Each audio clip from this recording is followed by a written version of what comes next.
Welcome back to our channel. In the silence beneath the waves, there are cries we cannot hear. Cries of suffering, of creatures once graceful, now burdened by what they cannot shake off. This is not a fable. This is not fiction. This is the reality of our oceans, where sea turtles, creatures that once moved through the seas like whispers of time, are now slowly dying under the weight of barnacles, pollution, and human apathy. We never meant for this to happen, but it is happening, and now we must make it right. Imagine a turtle, majestic, ancient, calm, gliding through the sea. She's a loggerhead, perhaps, or a green turtle. Her shell tells stories older than our nations. Her journey is 1,000 miles long, but now something has changed. She's slowing down. She can't dive like before.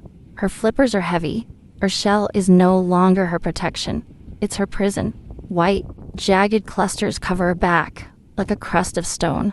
Her eyes are tired, her body inflamed, her breathing shallow. She is a barnacle-covered turtle, one of thousands. Each barnacle is small, but their numbers are overwhelming. They leech onto her, feed off her, turn her body into a reef. And we watch from the surface, often unaware that beneath us, she is suffering. To the untrained eye, barnacles may seem harmless. After all, they're just sea creatures, right? But to a sea turtle, barnacles can be deadly. When a turtle is healthy, constantly moving, and strong, barnacles struggle to stay attached. But once a turtle becomes weak due to illness, injury, or entanglement, they begin to stick. At first, it's just a few, then dozens, then hundreds. They cover her shell, making it harder to swim. They wedge into her flippers, making it impossible to dive. They grow around her eyes, blinding her. And worst of all, some pierce through her soft tissue, causing infections that can spread and kill. Barnacles do not just cling, they invade. Turtles covered in barnacles suffer from loss of buoyancy control. They float when they should dive. Severe skin infections, starvation due to inability to hunt or eat, exhaustion and organ failure. Many of these turtles float helplessly on the surface, mistaken for debris, until someone stops to look, until someone decides to help. We cannot undo the past, but we can shape the present. Marine rescue teams, small, passionate, often underfunded, spend their lives saving these creatures. They patrol coastlines. They scan for injured turtles. They dive into tangled nets. They work with nothing but determination and love. When a barnacle-covered turtle is found, the rescue begins. She is carried gently to shore, sometimes by boat, sometimes by hand. Her shell is rough. Her eyes barely open. She makes no sound, but she is alive, and that's all that matters. She is brought into a rehabilitation center. Warm tanks await her. Clean, filtered salt water. Light, quiet, safety. Then begins the hardest part. Barnacle removal is a process of patience and precision. Each barnacle must be removed individually. Caretakers use plastic or wooden tools to scrape them off without cracking the turtle's shell. Some barnacles are stuck so deeply they must be cut out, revealing wounds beneath. Raw, red, sometimes oozing. It takes hours, sometimes days. The turtle often trembles, not from fear, but from exhaustion. But she lets the humans work. Somehow, she knows they're not here to hurt her. She's sedated, cleaned, medicated. The water around her becomes pink with the remnants of her suffering. After the barnacles are gone, the true healing begins. Antibiotic creams, pain relief, for fluids, nutrient-rich food, a quiet place to rest. She is finally weightless again, finally free. But the trauma runs deep. The answer is painful. We did. Barnacles aren't villains. They're opportunists. But the reason turtles are weak enough to be covered in barnacles is us.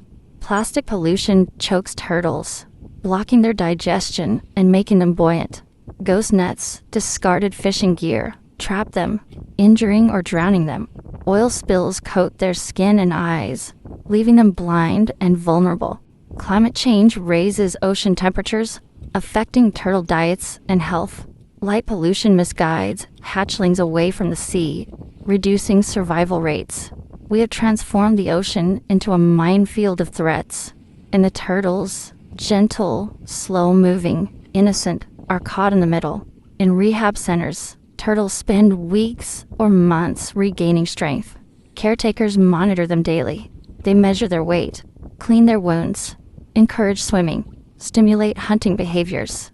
They celebrate every milestone, a deeper dive, a stronger flap of a flipper, a healthy appetite. Not all turtles make it.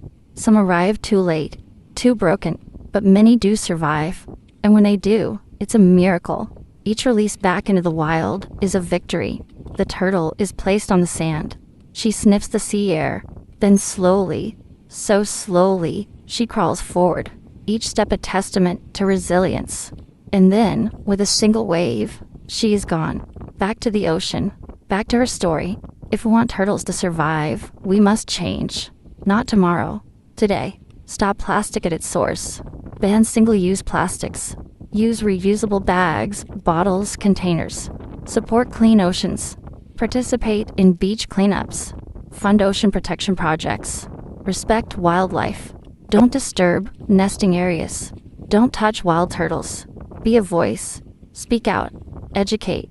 Advocate. Share their stories. The ocean is not a trash bin. It's a living system, a cradle of life. And the turtles, the whales, the coral reefs, they're not scenery. They are family. Hope was like a child releasing a turtle she helped rescue.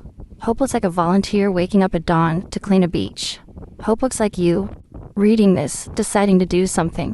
One action becomes a ripple becomes a wave becomes a movement, and movements change the world. If the turtle could speak, she might say this: I am old, older than the lands you walk on. I have seen stars shift and the oceans rise. I did not ask for much, only space to swim, waters to breathe, a safe path for my children. You have hurt me. You have covered me in pain, but you have also saved me. I remember the hands that lifted me, the voice that calmed me. I remember the warmth of your care, and I forgive you. Please do better. For the sea, for the sky, for yourselves. Final reflection. This is not a story with an ending.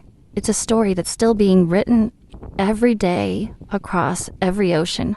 Each barnacle-covered turtle is a reminder of our impact, of our choices, of our duty. Let's not wait until the oceans are silent, until the turtles are gone. Let's act while there's still time, while there is still life. Rescue, restore, protect, repeat. For the turtles, for the oceans, for the world.